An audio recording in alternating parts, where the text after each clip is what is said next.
Alors, je vais d'abord remercier une nouvelle fois l'association CFPE de nous permettre d'intervenir dans ce colloque encore une fois cette année.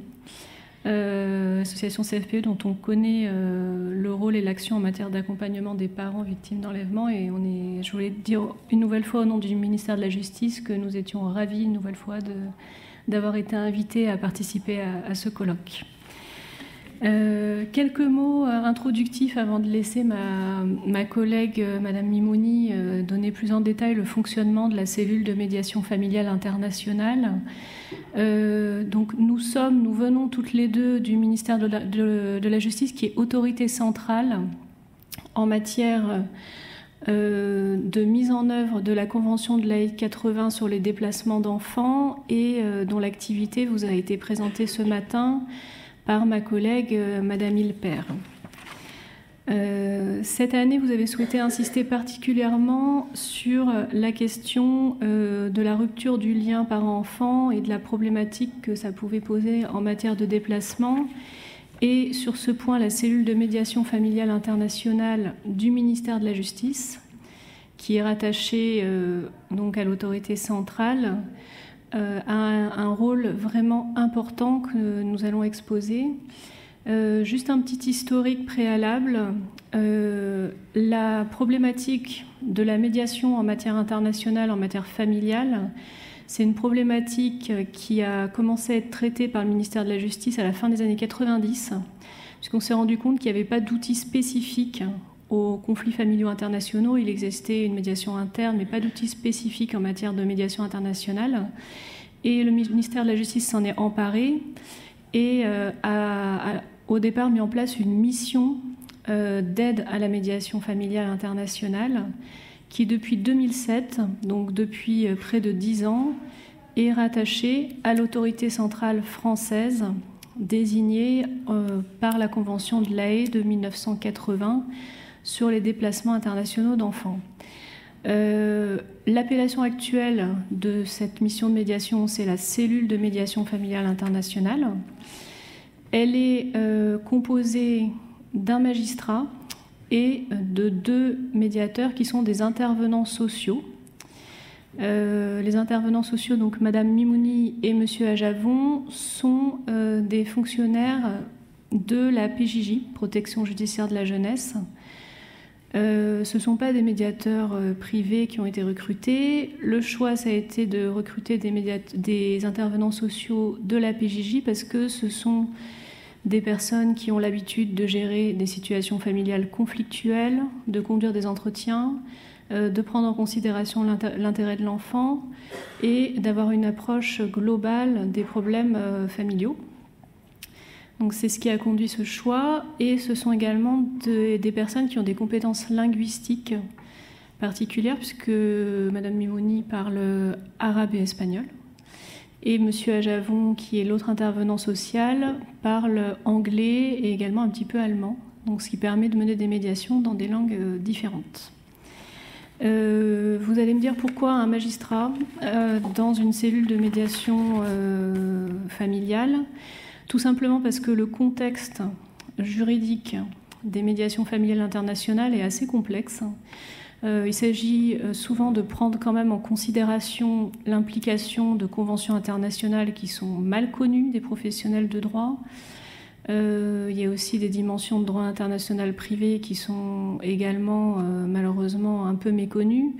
Et pour comprendre tout l'impact des décisions ou des orientations qui pourraient être prises par les parents, c'est quand même important, pour pouvoir les guider, de pouvoir avoir quand même des notions juridiques sur ces conventions ou sur ces notions de droit international privé. Donc c'est pour ça que le choix a été fait d'intégrer un magistrat pour qu'il y ait un regard juridique également sur les médiations menées. Mais le magistrat n'intervient pas dans les médiations, donc le principe de confidentialité est parfaitement respecté. Voilà pour un petit point introductif. Donc, la cellule de médiation familiale internationale a un champ d'action qui est limité par le champ d'action qui est celui de la Convention de l'AE de 1980 sur les déplacements illicites. c'est-à-dire que ça va être les déplacements illicites d'enfants d'un État à un autre, et la question des droits de visite transfrontières également, deux parents dans deux États différents, et une difficulté à pouvoir mettre en œuvre un droit de visite. Donc ça, c'est le champ d'intervention. Autre point important, la cellule de médiation familiale internationale est point de contact central pour la France du processus de Malte, qui est un processus international mis en place dans le cadre de la conférence de La Haye, qui consiste à désigner pour chaque État un point de contact, donc ici c'est la cellule de médiation, qui va pouvoir donner des informations sur la médiation en France. Donc nous sommes point de contact pour la France, et il faut savoir qu'il existe des points de contact dans tous les différents États qui ont participé à ce processus. Donc si jamais il y a des informations qui veulent être qui sont nécessaires sur la médiation en Espagne, par exemple, on pourra interroger un point de contact en Espagne pour savoir s'il y a un médiateur en Espagne qui pourra intervenir ou s'il y a un médiateur en Angleterre qui pourra intervenir. Donc c'est l'intérêt aussi d'être point de contact central. Donc voilà pour un petit propos introductif, mais je vais laisser ma collègue vous expliquer comment ça se passe très concrètement une médiation internationale. Alors vous avez entendu ma collègue vous décrire le cadre de notre intervention qui est en fait notre situation dans le bureau du droit de l'Union, du droit international privé et de l'entraide civile du ministère de la Justice, qui est donc l'administration centrale française et la cellule de médiation familiale internationale est également point de contact central. Et cette cellule est également la cellule qui a répondu, la cellule de médiation qui a répondu pour la médiation qui a été vivement recommandée lors de cette convention de La Haye à la résolution amiable des conflits. Donc l'administration centrale française qui a mis en place cette cellule a facilité évidemment cette solution amiable des conflits. Alors le cadre de notre intervention d'abord dépend également des déplacements d'enfants. Pour qu'il y ait intervention de la cellule de médiation, il faut dans un premier temps qu'il y ait déplacement, qu'il y ait eu un déplacement vers l'étranger et que l'un des parents également réside en France. Il y a aussi les droits de visite qui sont également pris en charge par la médiation, la demande des droits de visite quand les parents y font obstacle. Et évidemment, ce déplacement s'est fait sans l'accord de l'autre parent, très généralement. Il s'agit donc de déplacement de la France vers l'étranger ou de l'étranger vers la France. Et donc notre intervention à la CMFI a pour finalité évidemment d'apaiser les conflits. Apaiser les conflits, c'est aussi une recommandation de la Convention de La Haye du 25 octobre 1980, la Convention du 19 octobre 1996 et également le règlement dit Bruxelles II bis. Apaiser les conflits en essayant évidemment de renouer les liens de l'enfant qui n'a plus de contact avec son parent, avec celui-ci, ou avec sa famille, ou encore avec les grands-parents qui sont souvent lésés dans ces situations.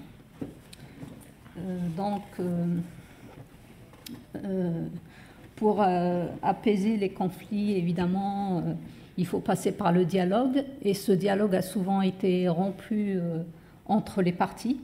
La communication ne passe plus, le conflit est parfois très enlisé, et la distance géographique, évidemment, ne facilite pas la communication entre les parents.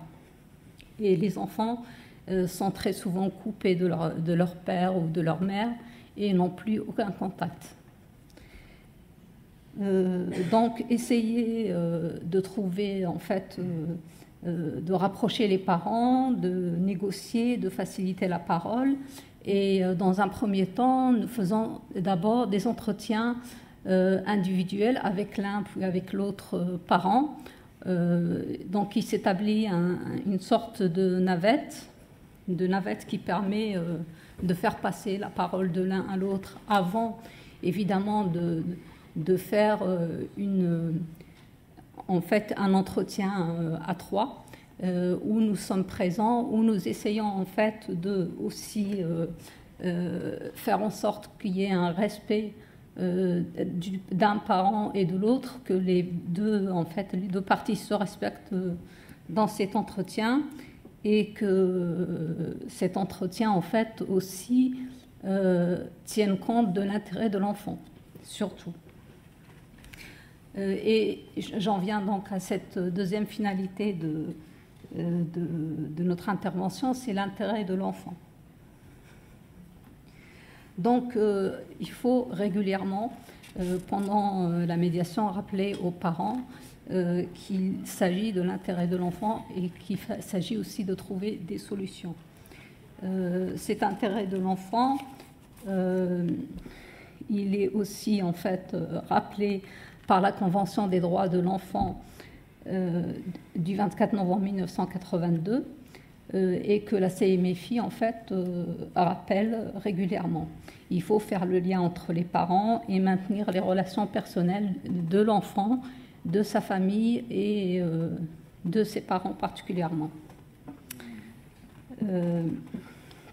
Et puis surtout rappeler à l'autre parent qu'il doit ouvrir en fait, laisser la place, donner accès à l'enfant, et que le déplacement est illicite, parce que très souvent ils ne s'en rendent pas compte. Ils disent que c'est leur enfant qui l'ont emmené, que ça n'a rien d'illicite, mais il faut leur rappeler que le déplacement est illicite. Alors les règles inhérentes à la médiation, c'est évidemment la confidentialité, l'impartialité, la neutralité. On ne peut pas dire aux parents ce qu'ils doivent trouver comme solution, c'est à eux de les trouver. Nous, on est là pour les aider à communiquer, à trouver les solutions, les meilleures solutions possibles dans l'intérêt de leur enfant. Par ailleurs, nous disposons d'un certain nombre d'outils. Ces outils sont le courrier, le téléphone, le fax, les outils classiques. Skype également, qui est à notre disposition au ministère de la Justice. Et par contre, les rencontres physiques sont rares, étant donné la distance géographique, mais elles peuvent avoir lieu au ministère en fait, si l'un des parents vient pour une visite, pour exercer son droit de visite, ou bien lors d'une audience. Donc nous pouvons tout à fait recevoir les parents. Elle est gratuite également, cette intervention de la CMFI. Par contre, ce qui est important, c'est que nous n'intervenons que si les deux parents acceptent la médiation, et ils doivent donner leur accord par écrit. Donc, depuis 2012, la CMFI envoie régulièrement une proposition de médiation dans tous les dossiers qui sont ouverts à l'administration centrale dans les déplacements d'enfants et les demandes de droit de visite, systématiquement, dans tous les pays. Par contre, quand elle est requérante, certains pays ont donné leur accord pour que cette proposition soit faite aux parents, et d'autres, en fait, utilisent leurs propres solutions. Il y a aussi la comédiation qui peut être aussi mise en place, et notamment avec la Russie. Alors, quand il y a une ouverture de DE, le parent, en fait, les parents sont évidemment tout de suite saisis par la médiation. Ils savent que en fait, c'est sur proposition de la cellule de médiation familiale internationale. Mais il se peut également que l'un des parents saisisse la cellule de médiation familiale parce qu'il en a eu connaissance soit par une association, par la gendarmerie, les services de police, un tribunal, etc. Ou alors par le rédacteur qui est en charge de leur dossier de déplacement d'enfants ou de demande de droit de visite. Donc nous travaillons avec les parents très activement sur l'aboutissement sur un accord. Et cet accord peut être également en fait rédigé dans un protocole que les deux parents évidemment complètent. C'est eux qui sont acteurs c'est eux qui écrivent ce protocole et c'est eux qui en sont acteurs. Nous sommes là pour vérifier que l'intérêt de l'enfant est préservé et que évidemment ils sont en fait en accord pour ce qui est pour le contenu.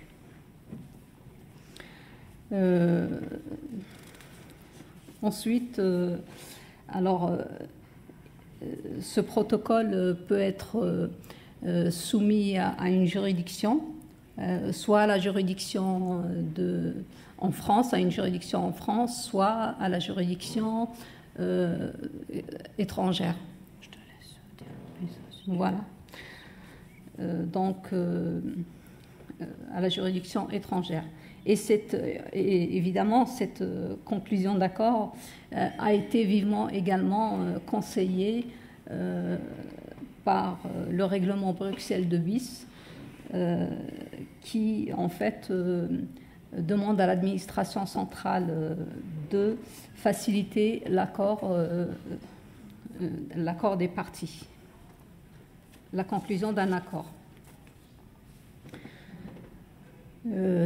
Alors, pour exemple, dans les médiations que j'ai eues, j'ai deux parents, l'un qui vit en France et l'autre au Mexique.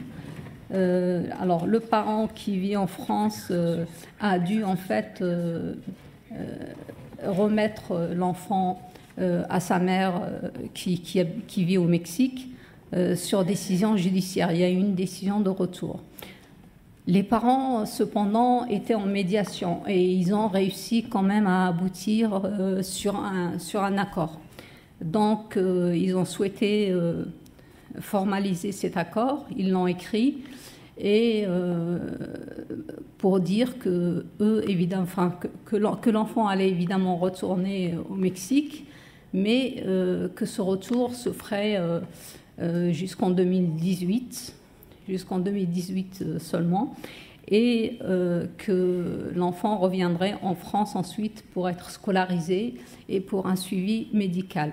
Donc le protocole d'accord peut évidemment être écrit soit avant qu'il y ait une décision de retour et soumis donc aux juridictions, soit après la décision de retour, et donc il peut également être homologué par les juges. J'ai eu aussi des parents qui n'ont pas souhaité, eux, écrire de protocole, mais parce que, ils avaient des craintes de laisser leur enfant aller voir l'autre parent, mais qui finalement ont réussi. Par exemple, j'ai l'exemple d'un père qui est en France et une mère qui est au Kosovo, et en fait la place